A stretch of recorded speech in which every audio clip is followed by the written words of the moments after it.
On July the 9th, the Russian forces struck an apartment building with missiles in Chasiv Yar, Donetsk region. Rescuers continue to clear the debris and search for survivors, as reported by the press service of the State Emergency Service of Ukraine. According to the rescuers, they cleared and sorted out over 465 tons of the building's destroyed elements. As of 9:48, the emergency servicemen found and removed 47 perished people, including one child, and rescued 9 people from under the debris, said Kirill Tymoshenko, deputy head of the Office of the President. On July the 12th, in the aftermath of Russian shellings, 4 people were killed in Donetsk region. 2 in Avdiivka, 1 in Bakhmut, and 1 in Chasiv Yar, Pavlo Kyrylenko, chief of Donetsk Regional State Administration, wrote in his Telegram channel. 8 people were wounded, his message reads. Mr. Kyrylenko added that it is currently impossible to define a precise number of casualties in Mariupol and Volnovakha.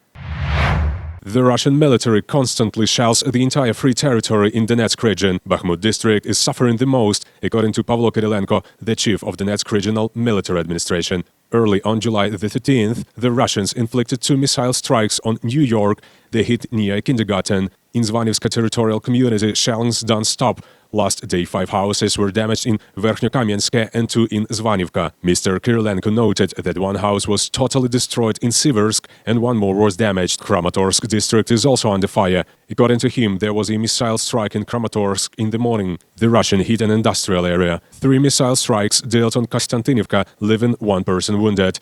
An industrial facility and a detached house were damaged. In many nearby residential homes, window panes were shattered, his message says. 6 fires broke out in Kharkiv on July the 12th after Industrialny district was shelled. Allegedly, 5 people were wounded. This is what Yevgen Vasilenko, spokesman of the Regional Emergency Service, told Suspilne. Fire was set to garages, utility buildings, facilities adjacent to a car service shop, and also destroyed residential buildings nearby. In addition, fires broke out at a few enterprises. According to emergency medical aid, 5 people were injured as a result of shellings. No death toll has been so far reported. A shell hit, everything caught fire from the blast wave. A man was wounded.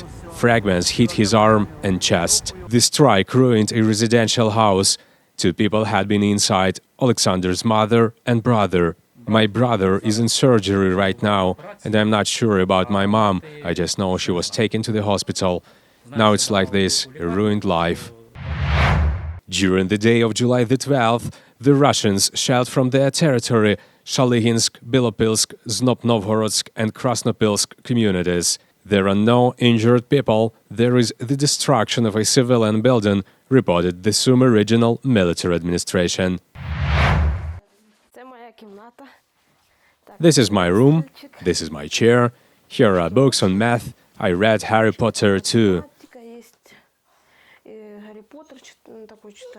16-year-old Andriy shows his own room. He came here after 4 months in the regional hospital. Due to the outbreak of hostilities, the boy could not return to his foster family in Izium. In Kharkiv, Andriy was temporarily sheltered by the Lovhinov couple. From the very beginning, he told me, when are we going to move the soil? I say, Andruha, wait, let me finish my coffee and we'll go. No, I'm bored, I want to do something. That is, he's very proactive.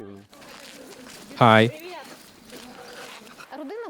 Families as volunteers take on the function of taking care of the child so that he or she is fed and clothed. Andriy has been living here for a month. He furnished the room himself. 2 brothers remained in the foster family in Izium. I understand, of course, there is a war.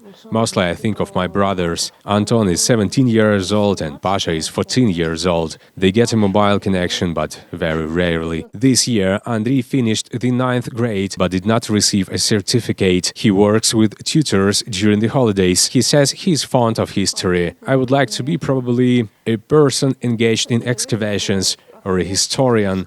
A psychologist spoke with him at the beginning. He said that the child is quite harmonious. He's a little unsure of himself because he does not understand what his future will be. Before accepting the teenager, the parents registered and sent an application in the Telegram bot "The child is not alone." After that, they attended 4 online classes. The project of temporary placement of children in wartime conditions was created with the support of UNICEF, and more than 1,000 parents from all over Ukraine were the first to register of classes, says Zhanna Petrochko, co-author of the Educational Express course.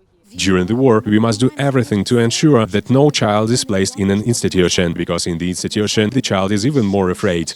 When the war ends within a month, it will be necessary to either confirm, by finding opportunities, the death of the parents or that they are missing, then the child remains an orphan. Or there is a chance that the parents will show up somewhere, and then this deprivation of parental care will be cancelled. According to Vovk, about 2,000 children are left without parental care in Ukraine. The Lovhinovs have already decided that they will adopt Andriy after the end of hostilities. They do not yet know whether it will be possible to take his younger brother out of the occupation.